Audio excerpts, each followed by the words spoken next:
जय हिंद साथियों। रीट कैसे क्वालिफाई करें और कैसे सिलेक्शन करें, इस बारे में यह वीडियो है। माय मिशन फ्री क्लासेस है उदयपुर में। यहाँ पर सिलेक्शंस और क्वालिफिकेशंस दोनों बड़ी संख्या में होते हैं। बहुत ज़्यादा बच्चे कम हैं, लेकिन क्वालिफिकेशन और सिलेक्शन ज़्यादा होते हैं। कारण क्या है कि रीट के सिस्टम को स्ट्रिक्टली पूरा फॉलो किया जाता है, उस हिसाब से तैयारी करवाई जाती है। यहाँ मैं बात कर रहा हूँ इस वीडियो में रीट लेवल 1 के बारे में। तो लेवल 1 में 150 क्वेश्चन, हर एक एक अंक का होगा, यानी 150 अंक, और हर एक एक मिनट का आपको लगभग एवरेज समय मिलेगा, यानी 2.5 घंटे 150 मिनट में आपको हल करने हैं। यहाँ पर मैं आपको बता दूं कि इसके 5 खंड है। पहले खंड में क्या आएगा? बाल विकास और शिक्षण विधियां। यह किससे रिलेटेड होगी? कक्षा मतलब आप देख लीजिए कि जो 6 वर्ष से लेकर 11 वर्ष का जो बच्चा होता है, पहली से 5वीं, 6, 7, 8, 9, 10, 11 वर्ष, है ना, तो उस बच्चे के हिसाब से आपसे क्वेश्चन पूछे जाएंगे। इसमें आपको कहीं कोचिंग क्लासेस के पीछे भागने की जरूरत नहीं है, कहीं मार्केट की गाइड में अनावश्यक जो मैटर दे रखा है उसके पीछे परेशान होने की जरूरत नहीं है। आपकी जो डीएलएड और बीएसटीसी के कोर्स में जो किताबें पढ़ी जा रही है, आप उनको अच्छे से देख लीजिए। पेपर उनमें से कैसे बनेगा ये मैं अगले वीडियो में बताऊंगा। जो दूसरा खंड है उसमें और तीसरे खंड में आपसे लैंग्वेज पूछी जाएगी।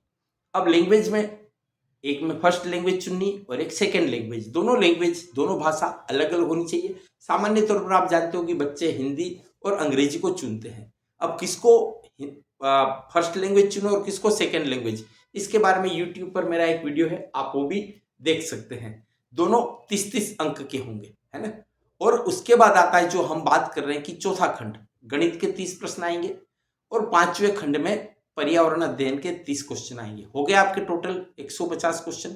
यहां पर मैं आपको बता दूं कि ये जो आपको पहली से 5वीं की किताब जो 2024-25 में चल रही है, उसको बहुत अच्छे से पढ़ लीजिए।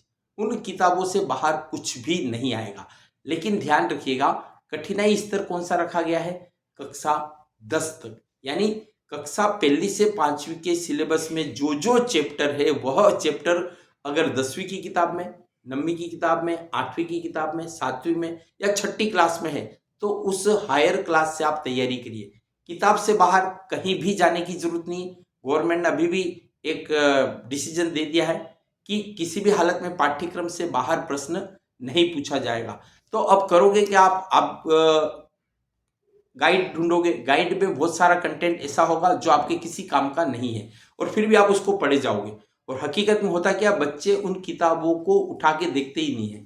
यहाँ पर मैं आपको बता दूं कि चाहे लैंग्वेज भी हो ना, वो भी 10वीं तक की जो व्याकरण है, हिंदी और अंग्रेजी जो भी आप चुनो, संस्कृत भी चुनो, तो 10वीं तक की जो आपकी स्कूल्स में चल रही है, आरबीएसई में अभी 2024-25 में, वह टेक्स्ट बुक अच्छी तरह से याद कर लीजिए।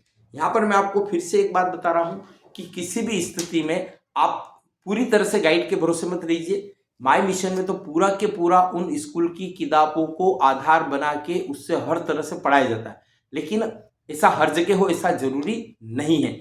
आपको सबसे पहले अपने किसी परिचित से वो किताबें अरेंज कर लीजिए और उन किताबों को अच्छी तरह से पढ़ लीजिए, पहली से लेकर के 10वीं तक। हाँ, उन चैप्टर को छोड़ देना 6ठी से 10वीं तक, जो चैप्टर पहली से 5वीं तक के कोर्स में नहीं है उनको छोड़ करके बाकी सब अच्छे से पढ़ लीजिए। पक्का आपका सिलेक्शन हो जाएगा।